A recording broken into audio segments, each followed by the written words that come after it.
তো hey guys, রাত্রিবেলায় আমরা প্যাকিং ট্যাকিং করে নিয়েছিলাম যাতে সকালবেলা উঠেই তাড়াতাড়ি রেডি হয়ে নিতে পারি। তো রেডি হয়ে আমরা বেরিয়ে পড়েছি। প্রথমে আমরা চলে গেছিলাম দমদম, ওখান থেকে এসপ্ল্যানেড, আর এবার আবার মেট্রো চেঞ্জ করে আমরা এবার চলে যাবো হাওড়া থেকে। আমাদের ট্রেন কিন্তু ছিল 10:30টায়, আর আমরা তো টাইম মতোই তাড়াতাড়ি পৌঁছে গিয়েছিলাম। আর এখন তো ট্রেনে উঠে পড়েছি, ট্রেন ছেড়েও দিয়েছে।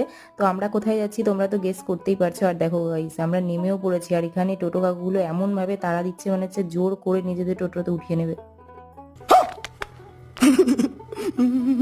হোটেলে গিয়ে তাড়াতাড়ি রেডি হয়ে নিয়ে আমরা বেরিয়ে পড়েছিলাম। আর আজকে আমি পড়েছিলাম শাড়ি। দাঁড়াও দাঁড়াও, একটু ফুচকা খেয়ে নিই আর কি।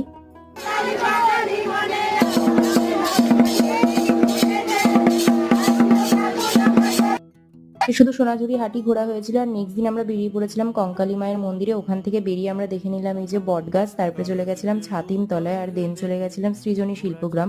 আর মাঝে আমরা রাজবাড়িনিকেতনে আমরা কি কি করলাম সেটা দেখতে পাবে বড় ব্লগে। তো সেটা আমি লিঙ্ক দিয়ে দেবো। আজকের মতো টাটা, বাই।